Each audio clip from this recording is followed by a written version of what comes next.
following podcast contains possibly triggering material and strong language. The views, thoughts, and opinions expressed are the speaker's own and do not represent the views, thoughts, and opinions of the Ride the Rebellion podcast and Craft Show Digital. The material and information presented here is for general information and entertainment purposes only.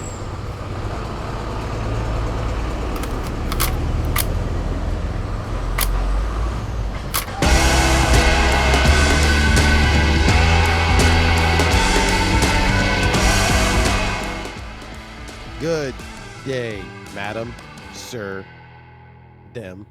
Welcome to the Ride the Rebellion podcast, the only podcast that you listen to that sometimes talks about mountain bikes, but other times talks about whatever the hell we want. I'm your host, Drew, and with me today, as always, is the king of the South Alabama Turndown, reigning and defending. Even the people of Bogue Chitto tried to deflate him. Can't do it. Notice he used deflate. Here's Dale and his ego. Yeah, you can't deflate me. I'm just going to re-inflate. I'm like one of those self-inflating air mattresses. You're that. Do you remember the movie Airplane? When they're like, the co-pilot just inflates the emergency pilot. Just blows up there. Nah, we're kidding. Not really. 50%? Yeah, 50%. Hey, if you can't stroke your own ego, whose ego are you stroking? What are you stroking? Man, what if I that don't know song why. came out, by the way? What's that? Stroke me, stroke me. I know, that would be perfect. Like, that would be... It's stroke in. Whatever. Oh, that and WAP at the same time. Thinking podcast. All right, well, we're waking up. Yeah, we're recording this very early because of the chaos that has ensued in terms of life and business. There's some things. We'll talk about some things today. I'm not going to preview them because I just want to get Dale's raw take because I think it could be a nice little hot topic debate. But I would like Dale to tell you why he ran a 25K marathon at 45 years old? At 30. 43 years old? Yeah. I don't know why I did. But it's like I made a post about it. It's one of those things. I think once a year I've like tried to do something that's hard. Yeah. Every year for the last few What's years. his name? Well, I couldn't keep him hard. I had to reinflate him. So this year I decided to do this Puppy Creek trail race, and my friend Justin. And it doesn't sound intimidating when it's called Puppy Creek. No, that's true. It doesn't. It's like, oh, Puppy Creek, and it's local. At the end, they give you a puppy for all the whining, so like you can be. I wish they had if they had a puppy, it would have actually made me feel good. I was not feeling good at all. There was no feel good. I don't do a lot of running races, but I know people in the running community because I talk to everyone, and I've been on a running podcast. Shout out Aaron and Emily. Yeah, and I've been on a running podcast at one point. That's true. So that was a good podcast. Yeah, Run Your Story podcast. Run Your Story, completely opposite of this one. Positive, life-affirming, yeah. Makes you feel good about yourself. Uh-huh. This one, we're just waiting to take a shit on your chest. Cleveland Steamer. Right, straight from Ohio.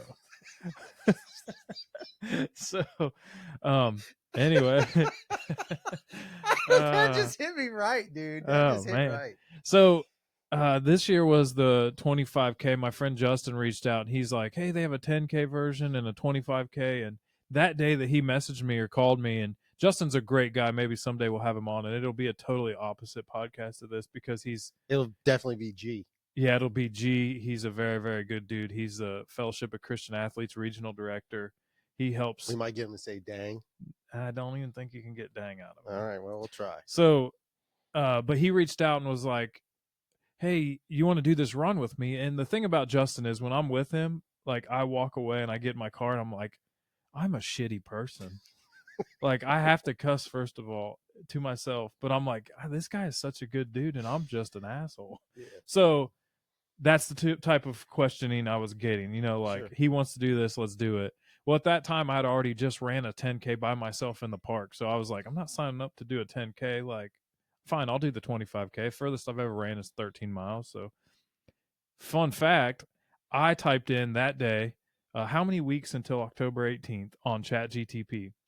So ChatGTP gives me how many weeks. I say, can you make me a training program that incorporates mountain biking, running, and like all my life, basically. And I want my long runs to be on Mondays.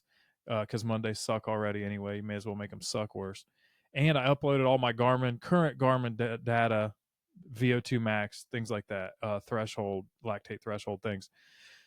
ChatGTP prints out, gives me this full workout, right? So I have my wife print it. I'm running. 3 weeks in, I take all that information that I documented, re-put it in the ChatGTP. It gives you accurate like adjustments for everything on the fly. It's like basically having a running coach. It was amazing. Did you feel like it corresponded with, because you use like a Garmin now, which Yeah. is more accurate one. Do you feel like it corresponded with your Garmin data? Was it like in tune with your Garmin data? 100%. It uses that data. Heart rate data is mostly what I was using. It uses that data and makes what I need based on the fatigue that I have currently through my sleep cycles and everything. Like it's ridiculous. If you don't use that as a resource, then you're shame on you, because I used it periodically, or not periodically, like literally the whole time. And towards the end, I wanted to know like based on my data, what does the race look like for me? How should I fuel? How should I do this? What should I eat the day before?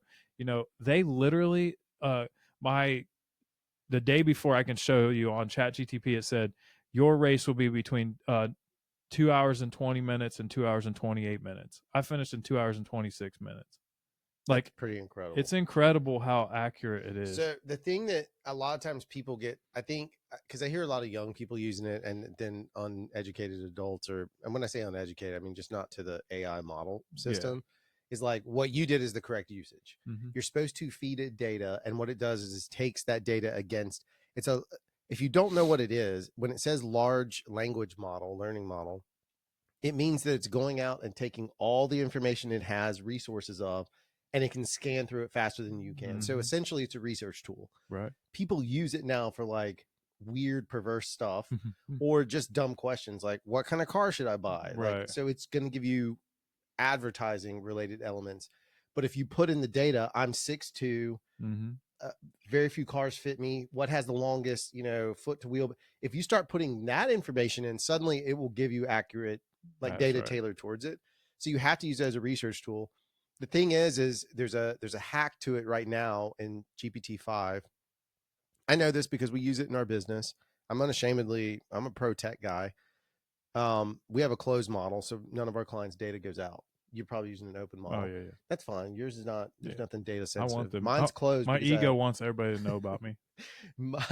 my closed model can't, right? Because I ask it sometimes business related stuff. But what happens is if you type in think hard, or make sure you're thinking hard about this. So if you really want critical response, you need to tell it to be critical, because ChatGPT is biased towards being positive and reaffirming, because that keeps you on the program, which is the same as social media. We all know that about the algorithm. But if you bump it and say think hard, be critical and think hard, it will pull those blockers off. And when it goes think hard, it slows down, but the data you get is now empirical. You get, it's a totally different beast. But again, the point is, using it for that, you could do the exact same thing for mountain biking. 100%. You just have to have the initial data. You cannot take surface level data and then put it in. You have to have individual perfect, you've got to have a Garmin. Apple, we've both done the research. Apple Watches suck for tracking your fitness. They just don't work. No, they're not good. They're not worth it.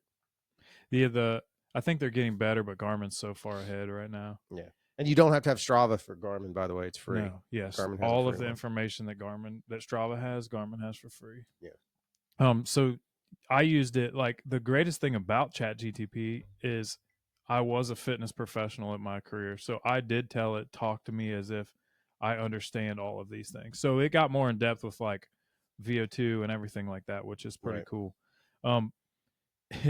So when it got closer, though, it would actually, you could set it to remind you, like, hey, after the week, it would send me an alert or a notification on my phone. ChatGTP was asking, like, hey, how was that week? Can I adjust anything? Yeah. Like, I wanted that, though. Like, I needed the reminder. So it was like, the cool thing is, though, now that I've done it all and all that information's in there and ChatGTP has it, I typed in, like, hey, I want to have this for dinner. How will it affect my next day, or whatever it was? I don't know what it was. It's something like what I wanted to eat.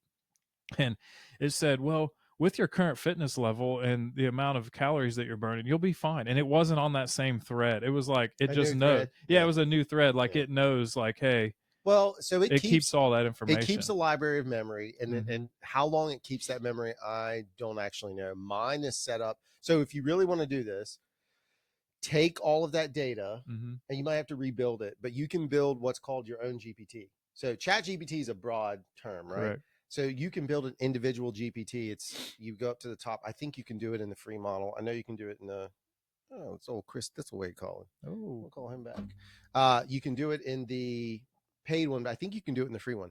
But you can go up and build a GPT. So what it does is it takes all of your data and Mhm. builds it into, when you go into that, you can trigger it with a question like, hey, I have a fitness question. So it prompts that to say, pull all that data, pull all the research, pull all Yeah. the string.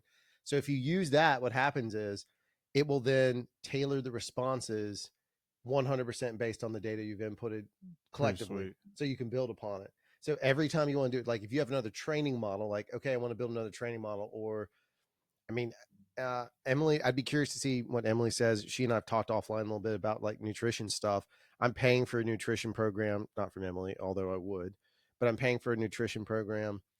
I'm very frustrated with it because it's got me back in the bulking phase again, which is interesting. I've lost weight. I don't understand how all this works, but it has me eating wants me to eat 3,000 calories a day. I can't. No, that's impossible. I track all my calories, and I eat bread every day. Like yeah. I'm pouring olive oil all over my salad. I never used to eat it that way. I'm doing all these things to gain calories, like clean calories.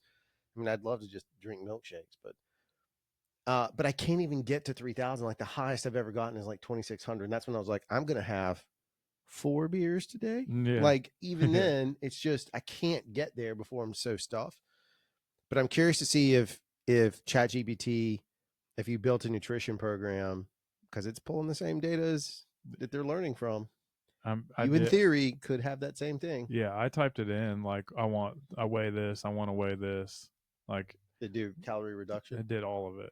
So the only it would thing actually even make your menu for you if you wanted it. Yeah, but that's hard. That's yeah, because you got to be like, well, you made all this, but I don't like salmon on Monday. Like Right. you know, like that's too much.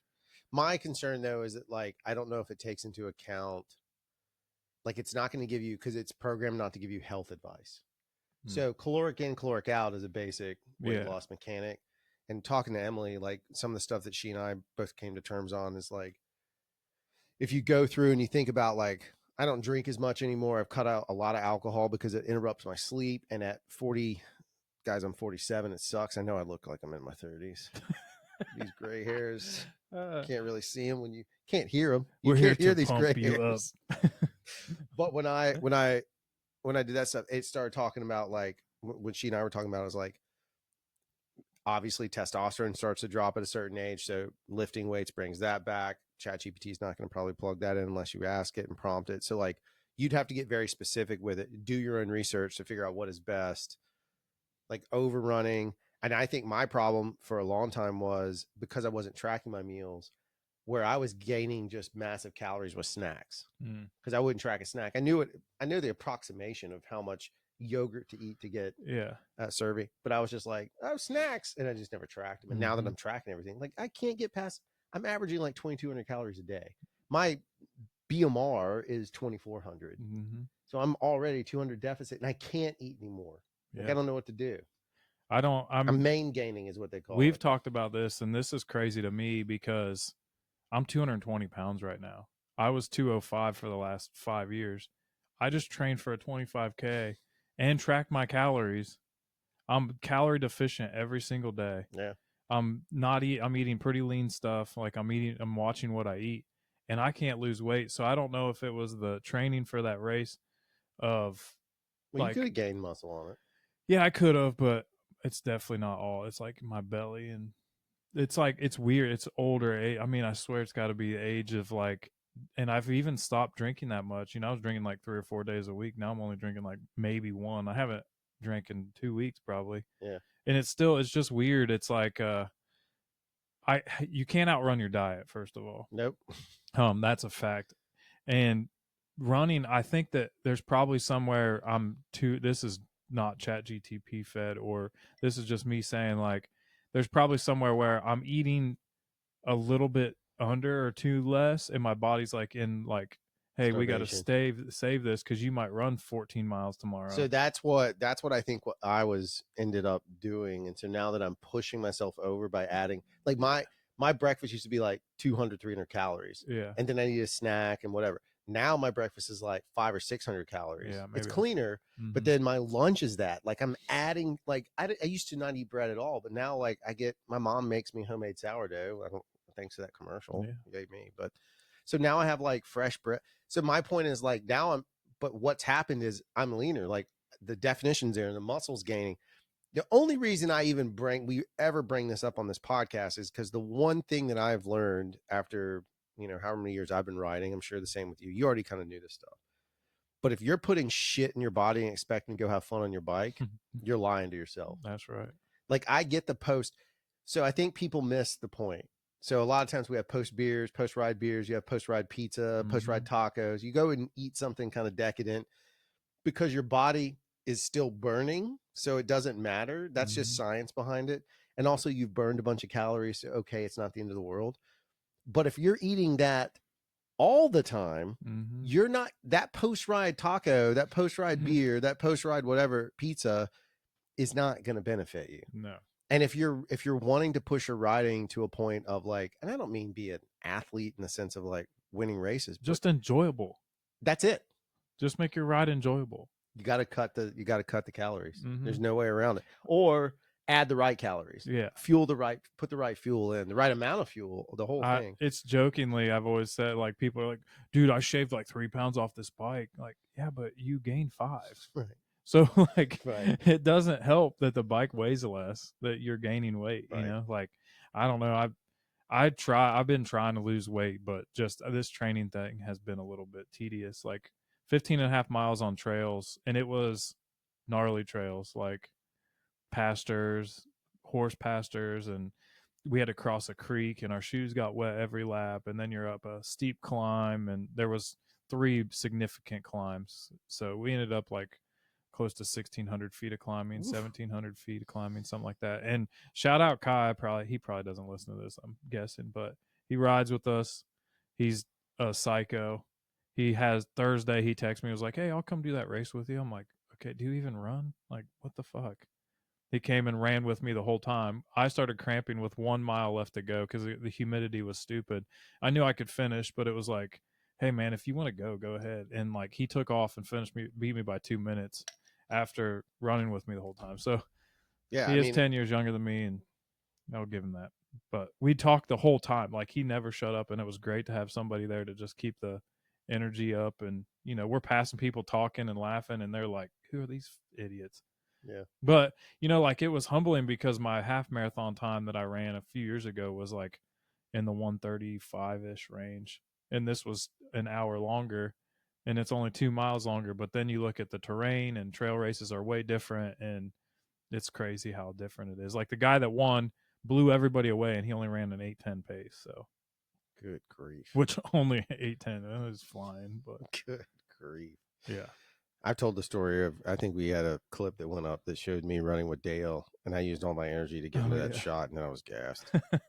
He's fast as flute, boy. So when you're talking about the weight thing, it is a thing that all of us, I think we all come to grasp or come to terms with multiple times throughout a year, maybe. Like, it ebbs and flows. I want to give a shout out to Eric Hagen. Like, he's lost so much weight recently, and just did the 50-mile Oak-Ass race, which, dude, if you've known Eric for a few years like we have, that's not something that Eric would be prone to do. Right. Usually he'd be the one in the parking lot just yelling at everybody doing it, but he did it, and he's 50 years old. So, like, just turned 50, wanted to do 50 miles at Oak Mountain, and we know how Oak Mountain is. So 50 miles, shout out Eric. Like, you look great, dude. Keep it up. Like, yeah, it's people are recognizing it. I'm sure you feel better too. I mean, that's the bigger reality of it, is a lot of times, like, there's all kinds of science behind that. So if you ever have questions about it, you don't have to just go chat GPT. Again, you have resource to Emily on the show if you ever wanted to ask her that stuff. She's very, very, very helpful. I don't know if she wants it inundated of tons of people blowing her up, but she would if you pay her. But I mean, you have resources on that side. Like, it's a very real it's a very real effect. We've talked about, I know I've talked about it on the show before about like, I cut my sugar consumption prior to ever trying to lose weight just because of the mental gain I gained from it. Cause I would struggle with depression directly related to sugar. I just had that conversation with a friend of mine the other day, but it's like, there's a lot of that stuff that comes down the pipeline and you just got to kind of take it a little bit seriously.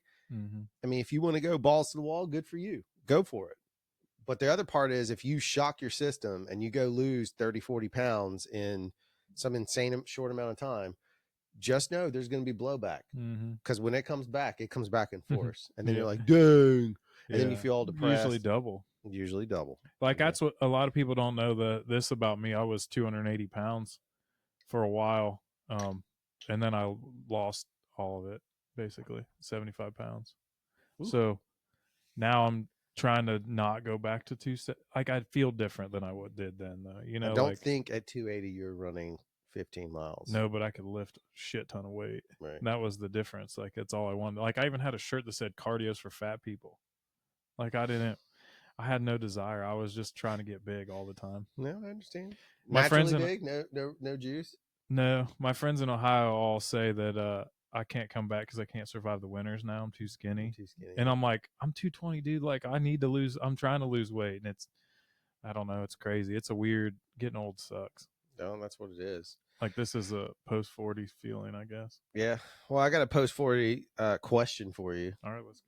So when was that? Saturday? Was it Saturday? What? Red Bull Rampage? Sunday. I was watching it live, and I saw Adolfo, whatever you want to call him, but I saw Silva have his wreck. Watched it live. Like I'm not someone who watches Fail Fridays. I don't like watching any mountain biker wreck. I feel like it's bad karma. I don't watch them either. I think it's bad karma. I really do. Well, because the wrecks are people like us. Yeah. Not the pros. Right. So when you see a pro wreck like he did, and then shortly thereafter, Emil goes and has his and almost dies because he almost falls off the mountain. So here's my question. Should Red Bull Rampage, because at some point, I'm going to tee it up this way. Those guys are professional athletes. They free ride in their spare time. Do you think that in their spare time, Silva is just randomly deciding to do a double backflip off a 50-foot drop?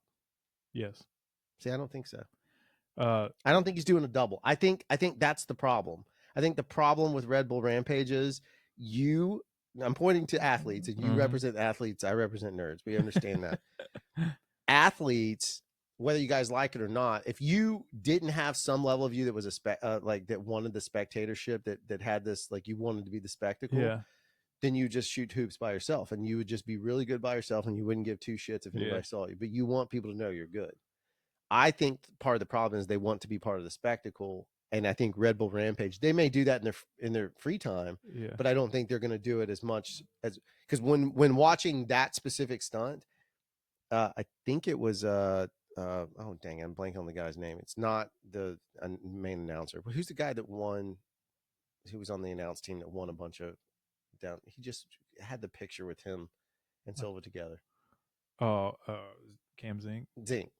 He says no. He knew what he was going to do before, because he's an athlete. He knows the guy's feeling the spectacle. My thing is, they may do that free ride stuff, but I feel like Red Bull Rampage is encouraging them to push for profit, is my problem with this, into risking life and limb, and for really no reason. I think that there's two different things here. I think that Red Bull is just giving them a platform to do it on. I think that they're going to do it whether they're videoed or not. And now that there's video, they always have cameras on everything they do. I think whenever you get that much ego, testosterone, and anything around it, you're going to try to do stupid stuff. We've seen it on our local little shit. Sure. Do I think that Rampage is pushing the limit? I even text you back and was like, dude, I don't even watch it anymore. Like, it's not real. Like, it is real, but the judging sucks. I hate that aspect of it. If they just made it like, hey, go do this, and then each rider votes on who wins, that would be, to me, way better than having separate judges. Even though the judges are former riders, that's not, like, I would rather the dudes that did the actual event say, hey, this dude did the best line. We know because we all wrote it. That would be better. But I don't think. I think they're going to keep. I don't. I mean, I get what you're saying, and like they're exploiting their egos, basically. I mean, the judging, to your point, though, the judging pushes that even further. Right. If there's judging, the relationship is, oh, I've got to do something bigger and crazier than the person. To impress and them. the guy who went right before Silva was a young, I think the kid was 17, 18 years old. He was young, and it was his first time down, and the kid like aced it and got a 96, right? So now all of a sudden the pressure's on to be like, well, I got to beat I can't. And he's a former winner. Right. So Silva can't, so now he's got to do something. And he had that shit run where his butt was hanging out, which was pretty funny in the beginning. It's funny because he was okay, but now his so life has changed, I'm sure. I don't know. I just think I'm kind of torn because I think they're just athletes and they're gonna do crazy shit whether Rampage is there or not. Does the bar get pushed because it's an event? Yes, I'm sure, because that's the way it is. But what's to say they like Rampage is huge. There's Crankworks events that they could get just as hurt at. So it's like, but there's been issues with that too. Like they're all just getting bigger and bigger. They're getting bigger and bigger. That's my point. With the exception of, and in fairness to this, they got big one time recently. Hardline. Yeah, I was gonna say Hardline. And Hardline did that crazy death gap, and they're like, nope, not doing that, and they nixed it, right? And they went away from it, and it wasn't. But those guys are all professional racers that are in season when that's happening. They're still risking everything for a single race. So, but to me, the guys that win Hardline, some of the dudes that win the downhill, I respect all of them because I can't do any of it. Don't take your foot out of your ass, Jake. But point is that Hardline to me is like, oh, that's like elite. Yeah, Hardline's my favorite. That's my favorite by far. I even like the Tasmanian one they did. Both of them. But the classic is just. Yeah, those are Hardline is the best to me. Like I watched Rampage in and out because it was football was on, so like I'd flip back and forth, and football was on and I won $1,200. So make way cooler than Rampage. That's pretty good. But I did see a video of Zink and Sylvia, and see he's good. He just has like lower back injury. Yeah, but I'm not going to do too much speculation, but my theory on that is like let's see where it goes. Oh, well, Emil dislocated his hip on the side of a cliff, so Emil definitely is in. But see, they've given exactly what his was. Yeah, and to be a little, they have not said what. Back, yeah, they haven't really said. And I'm just going through with a friend of ours that used to ride the Rev that nowhere near, as far as we know, he's got more weight. Yeah, clearly, not the velocity, as far as we know. Right. And wasn't going downhill, as far as we know. No one knows what happened to him. He just knows that now he lives in a lifetime of pain. And he was paralyzed for a period. So he could recover and be fine, but his career may be over. I hope not. I hope all things good for him. And again, like, not our place to say, but I think that's the gnarliest wreck I've seen professional sports wise. I don't think that even G's was bad, but this hurt more watching. Yeah, I think that they'll just keep going. Like, I don't feel they won't. That there's a lot of talk now because two guys wreck like that. But the dude died there before. I don't think during a rampage. Not during a rampage, but I'm saying like that's what they do outside of. So it's. Well, I mean, we've had. I guess people die on trails. It's the same thing with like car racing though. Like we're going faster and faster because technology's better and better. The hits get harder and harder. It's just, like the electronic, the hybrid or the electronic type cars are just rocket ships. Right. So now it's like, does safety get better? Like, how does safety equipment get better? How do we, they do protect with the wind and stuff. And the age thing, like the little kid that we did the voting for over at Bogue Chitto, he tried to go, he's out there right now. He was riding the old Rampage lines and he's too young. They wouldn't let him compete, obviously. But I think partially because less wind can push him. He's too little. Like, the wind, they can kind of cut through some of it. It's really windy out there. It's a desert. Yeah. I don't know. I just don't know if it's a spectacle situation that's worth the I don't know. I just don't know if it's worth the exploitation of it. Yeah, I agree. Is more my concern on that side. That's probably why I stopped watching it or stopped getting hype about it anyway. Because literally, think about all the rampages we watched at my house or whatever. We used to have rampage parties, and we would be bored. If they just go down, it's boring, right? Right. This year they wrecked, so now everybody's talking about it. Right. So because like in the past you're like, oh well, we've forgotten about it. We even Right. made the joke that like a backflip is the South Alabama turndown of Yeah. Rampage. Right. Like, stop doing backflips. Well, they're doing backflips off of a 55-foot drop, Right. like blindly. Like it's just so, and they make it look so easy that I think that the risk of the people that are getting hurt that you don't know about that aren't Rampage athletes because they've watched these dudes Yep. and they think they can do it. Yep. That's probably more of a problem than those guys getting hurt, right? Like those guys know what they signed up for. Like they're pros. They get it. Yeah. But the people that are watching this and being influenced by this and going out to their local trail and being like, dude, we can drop off that, and breaking themselves off, and then they have a family to feed and they're not pros, like that impact is probably much greater than, and this is a dad version, like this is a dad thought, but I mean, at some point you have that's to a real life, reality. that's Yeah. real. And like Yeah. somebody in a Red Bull Rampage PR room has to be like, dude, are we ruining people's lives through this? Right. Probably. And then another little Weasley dude's like, but dude, the money. Right. Like, did you fly here in a helicopter, pal? Like your own like, sure. So then it's like money rules all, and guess what wins? Rampage 26 is Yeah, it's already on the map. It's just a matter of perspective, I guess. It's more a thing of like, does Red Bull have a responsibility to put out content that's awesome? Yes, because that's what we expect of them, right? That's what their brand standards are. Does that content have to be as risky potentially as Rampage has always been? It's not just because two guys wrecked this year. No, it's always been crazy. But I've never seen anyone do a double backflip off one of those, or attempt it, a double backflip. I've seen singles, but a double is a whole nother beast. Do we need to continue to push that level of it? And then it's like, how much regulate? So if it suddenly gets overly regulated, then the whole concept of free riding is dead, right? So it's over. So to me, it's just more a matter of like, if those guys are out there and there's not this massive amount of money behind it, Red Bull films them riding, makes a film out of it. That's sure.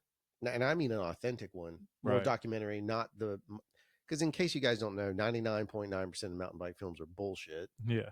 They're the same shots 12 times in a row, and they just get the perfect shot and they put it together with the magic of editing. But I'm saying, like, money where your mouth is, and these guys are out there just riding. You just get the whole process.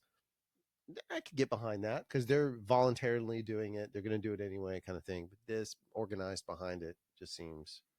Well, yeah. I mean, we're also talking about a company that's been giving people heart attacks since 2005. That's fair. So maybe the DGAF is pretty big. Yeah. Don't give a fuck. They don't give a fuck. Right. I mean, didn't one of the Red Bull founders go to prison, or their kid or something? Yeah, but you know where it comes from, right? What? It was like a drink out of like Thailand. Oh yeah, I did know that. But yeah, didn't one of them start a marketing company? Yeah, they went to jail for extortion. Yeah, I don't remember what it was. Yeah, it was a marketing company. It wasn't a marketing company. They're not a drink company. The drink was a byproduct of the marketing, which is great. Which is this same concept as Liquid Death. Which ironically, Liquid Death is like death to plastic. The inside of their cans are lined with plastic. Imagine that. We're all don't believe anything. The only thing you can believe is the Ride the Rebellion podcast. Yeah, that's right. You can listen to. You can get all your truth here. There's some. We're the new Truth Social. Jesus, is that a? Yeah. Isn't that a real thing? It is, and that's the. Is that Donnie? Is that old? DJT's got that one unlocked. Donnie Trump's business. Wait, is it DJT or DTJ? Yeah, either way. I don't know. Who gives a fuck? Donald J. Trump. Yeah. Jermaine. Jesus. That's his NAACP name. Oh Lord, that's when he shows up there. He's like, listen, it's good, it's huge. I'm one of you. Oh, that's crazy. Well, they just are gonna sue me now. Doesn't matter. They'll sue me for $2 billion. If they sue you, it's fine. You'll be broke. I'll be broke. We'll be at Home Depot because no one else is there competing for jobs in the morning anymore. Is that really? Oh, they've all been deported.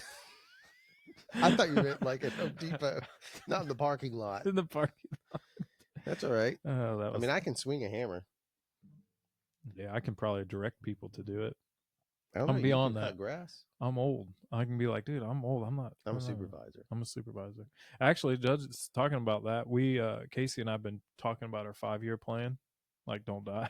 Yeah. No, but the kids are going to be graduating. Like, what are we going to do? I'm actually really frustrated with Mobile as a city and as a progressive city, or not progressive, or You don't holding even mean themselves back. politically progressive. You're just talking about No, I'm talking about like business, everything. Yeah. It's got so much potential and people hold it back. But so I was like, we don't need to stay here. Like, we can do whatever. And we were talking about like maybe purchasing a Sprinter van or some kind of living apparatus and traveling, and she could do travel respiratory anywhere for 3 months at a time or 4 months and make a crazy amount of money, and then we go a different place. But I was like, let's position this so I can just walk out to like a trail crew and be like, listen, minimum wage, I'm good. Like, I'm just gonna dig some shit. Yeah. Like, I'm good with that. I think that would be awesome. I think it's awesome. Yeah, I'll be 55, 60. You have a YouTube chilling. channel? Yeah, YouTube. Like, hey, well, this is what we do in retirement. Apparently, all you have to do is just show a short guy standing next to a tall guy's bike, and you'll get 100,000 views. No, no. Shout out Jody. Jeez, you just ruined it. All we needed, actually, we've been posting stuff for 5 years now, and all we really needed was Jody. That's it. We've always just And needed Jody's you. not like short, but everyone's short compared to Sasquatch. No, right Jody's there. definitely short. Listen, I'm being nice to our former sponsors. We fired all of our sponsors, in case you guys know. Jody still sponsors us because we he's didn't fire willing- any sponsors. Jody's willing to go off the reckless rampage edge with us. Yeah, 100%. Business and professional or personal. No, they're all still around. The reason we stopped kind of saying that stuff is just because we never asked their permission to begin with, and then when we kind of went off the rails, we didn't want to speak for anybody without the permission, and we've just not gone back to get the permission. That's the truth. It's true. Like, we like having the ability to say more random things than what we did before. But our endorsement of Run and Try, or endorsement of Toby Cortez, probably shouldn't say his name. No, We don't endorse him. Summit Bike Academy, Yeah, though, we is a endorse great Summit place. Bike Academy. That way he doesn't get in any political trouble. We, of course, love Toby, fan of the show, a friend of the show, and big fan of Toby's, but we don't. That way he's, just in case when he runs for governor in 6 years. I don't think it's off of the table. That's what I'm saying. That's not inside baseball. He's never said that. If Toby, if you're thinking about it, I know a guy that might be able to help you with your campaign. His name's Dale Boyd, campaign manager. Listen, it'll be like Black Sheep. Yeah, exactly that.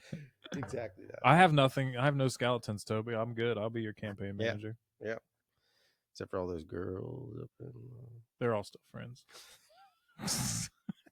I don't even know what you were going to go with there. I just decided to let trail off, and just in case. Just in case. Okay. Well, what's your out there in the world? Should Rampage stay? Should it go? Yeah. What's your thoughts on that? Answer the question. You might. Or do you have another event that would supersede it and be way cooler? There you go. We have one. It's called Jank Fest, and it's December 5th through 7th.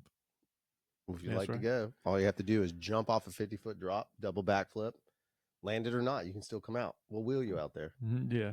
Just Ooh, know that's a that bad Jank Fest is not the place for you to pull your ego out. There's nothing there that's going to, like, it's all low key. No, I really want the most egotistical person to show up, and here's why. I want like the biggest ego ever. Show up and be disappointed. and just be so disappointed, Yeah. and then go tell everyone like those guys don't know what they're doing. Right. Because all that does is just it creates the lore that we have. It makes it even better because we're the anti-you, sir, Well, madam, they, Actually, them, they. Nobody's ego is bigger than mine out there, and I've already done everything, so it's fine. If you guys think sometimes we're joking on the show, but We're not. It's pretty honest. There's a lot of honesty. All right, well, that's gonna do it for the Ride Rebellion podcast. Just remember what Dale Boyd says. You can jump off a cliff, but make sure somebody's videoing. Oh Lord.